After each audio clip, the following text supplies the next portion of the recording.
All right. Hello, everybody. Um, so, so today we are on, let's see, scene six. So, Act One, Scene Six. So, the last reading was about Lady Macbeth finding out the witch's prophecy and her response, which, as you probably know by now, her response was pretty dark. And she decided that she was going to take control of the situation and she was going to motivate Macbeth to catch to the nearest way to the crown. And the nearest way to the crown is what? That's right. Good job. Killing the king. So we get a sense of who Lady Macbeth is. And one of the questions I ask you up front is, why do you think Macbeth wrote this letter to his wife?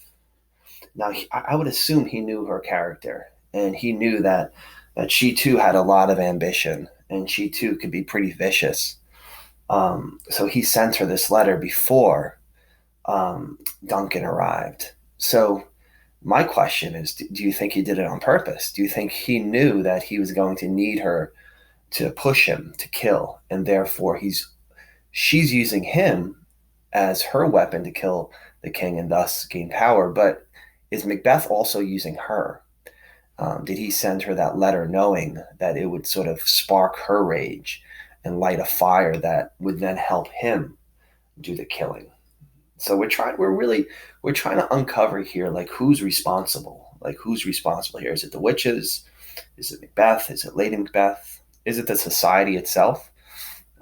Which is also an interesting argument. You could say, you know what, this society has forced Macbeth for most likely most of his life, since he was probably around your ages, 15, 16 years old, to be a soldier. And the society trained him to be a killer and told him he would never be much else other than a killer. And most likely traumatized him. And, this time they didn't have a word for post-traumatic stress. Although they experienced it, they were human, so they experienced post-traumatic stress.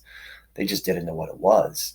And people suffer trauma. They come out of it having flashbacks, suffering from severe paranoia, being incredibly sort of anxious and hyper. It's called being hyper vigilant, meaning like they respond to every little sound and noise. And these are people who suffer combat trauma in particular.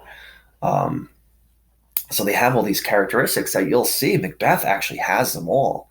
If you look up PTSD and the symptoms of PTSD and you superimpose them over Macbeth and his behavior in this play, you'll say, holy man, this guy is really suffering from PTSD. Long before there was a word for it, he was suffering from it.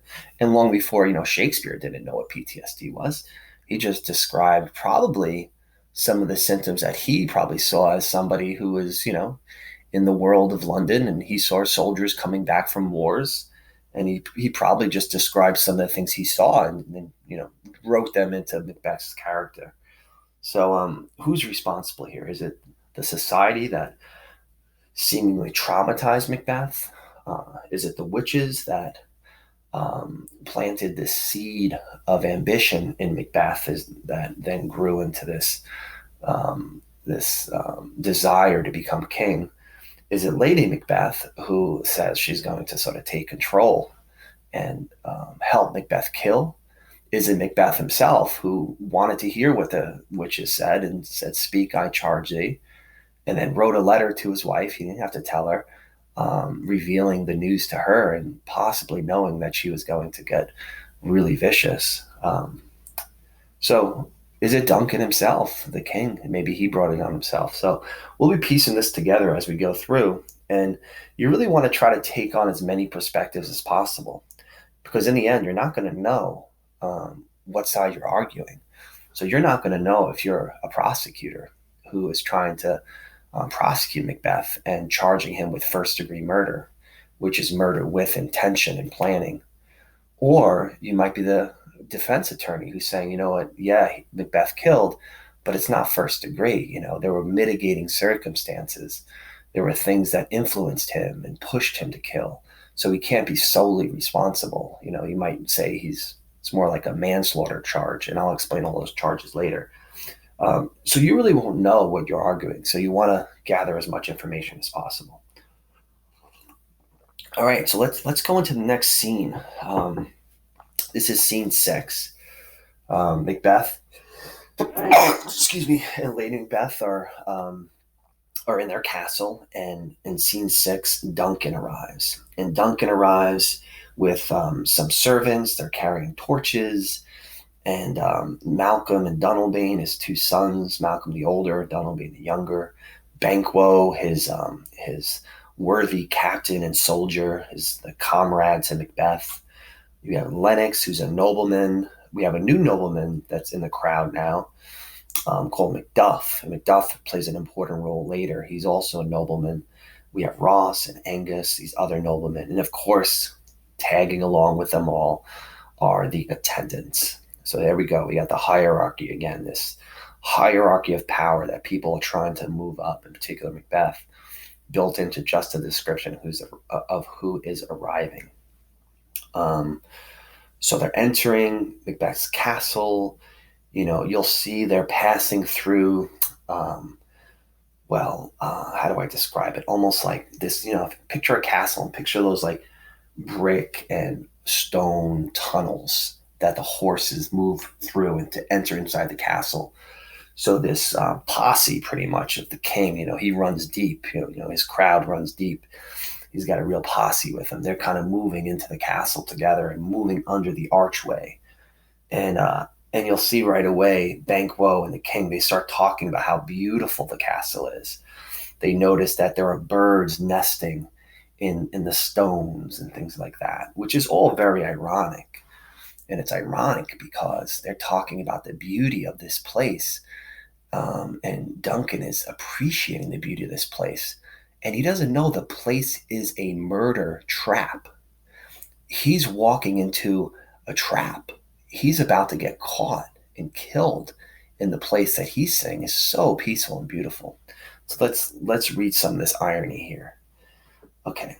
So Duncan, this castle hath a pleasant air. The air nimbly and sweetly recommends itself onto our gentle senses.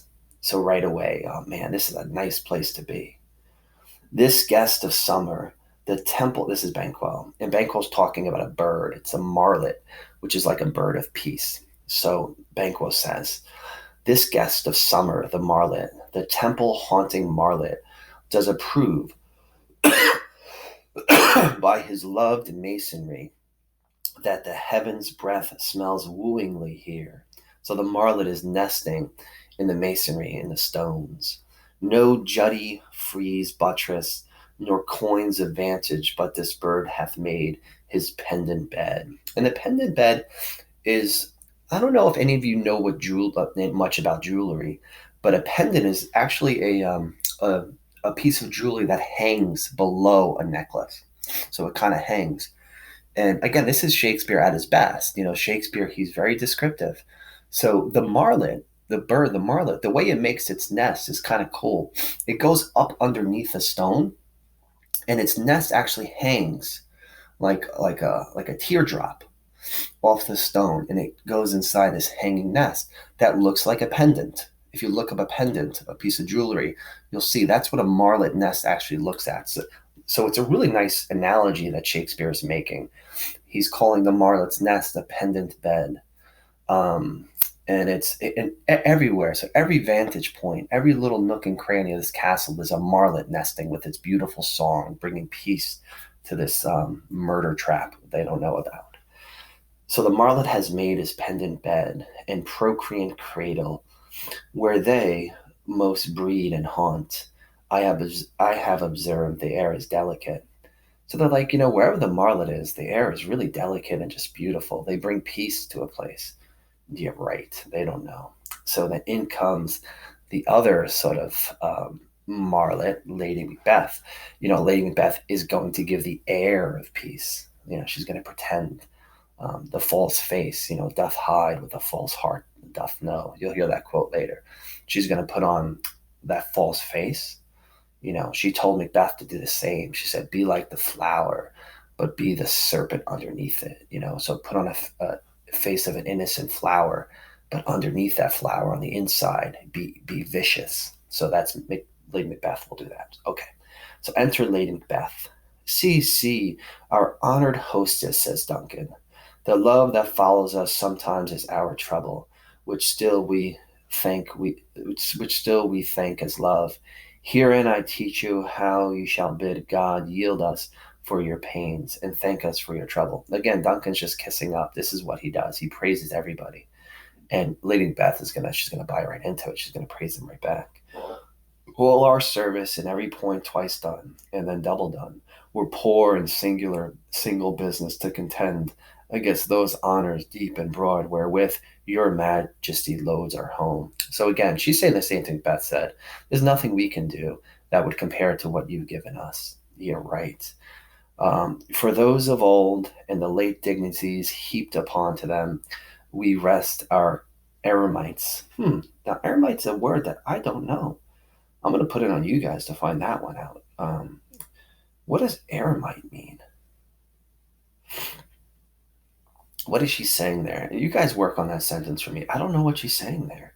She's praising him. She's saying something about Duncan, like doing good to them, because she's going to be faking it. Okay, to Duncan. Where's the Thane Cador? That's Macbeth at this point. He's the Thane of Glamis and the Thane Cador. We conjured him at the heels and had a purpose to be his purveyor, but he rides well. So they were trying to chase after him to catch up on him with him, but Macbeth was like riding like, so Duncan's like, he rides well, we couldn't catch up to him. Well, of course you couldn't catch up to him. He was racing home to tell his wife that we need to kill you. So ironic. But he rides well, and his great love, sharp as his spur, hath holp him to his home before us. Yes, Duncan is clueless. So Duncan is saying his great love, Lady Macbeth, has brought him. He was racing home to be with his lovely wife, the fair and noble hostess. We are the guest tonight. So we couldn't catch up to him because he just wanted to get home to you. Duncan, you have no idea what he was up to. Fool. Sadly, he is a fool. He's a bit of a sucker, Duncan, in this. Your servants ever have theirs themselves, and what is theirs in compt, this is Lady Macbeth, to make their audit at our highness pleasure, still to return your own.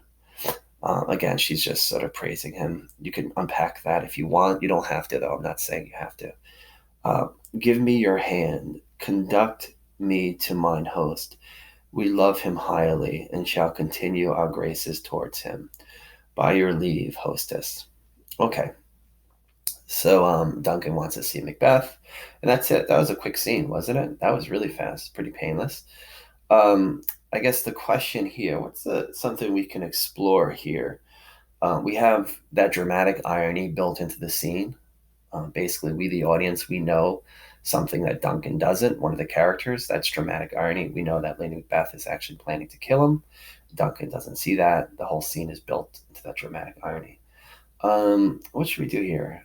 What I'd like you to do, let's go back to when Banquo describes the castle. It's line 3 to about line 9.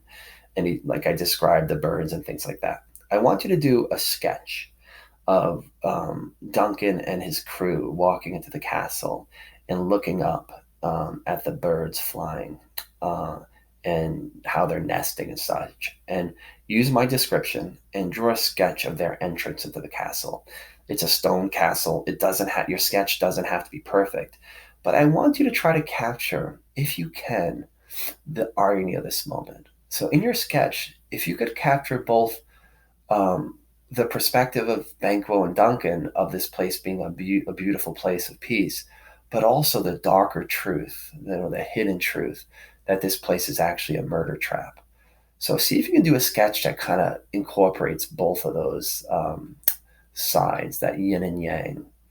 And you'll see too, like in that sketch, you'll realize that fair is foul and foul is fair. This non-dualistic idea that Shakespeare has been playing with the whole time. In this one description, you have the castle as both beautiful, as Duncan sees it, and as vicious and murderous as it actually is. At the same time, both of those, good and bad, are existing in the walls of the castle. Fair is foul and foul is fair. This theme that has been kind of running through this. So give that a try. For scene 6, just do a sketch, and that's all you have to do of the castle. All right. Okay, I'll see you guys when you guys are ready for scene 7, which is a really good scene, by the way. One of my favorites in the whole play.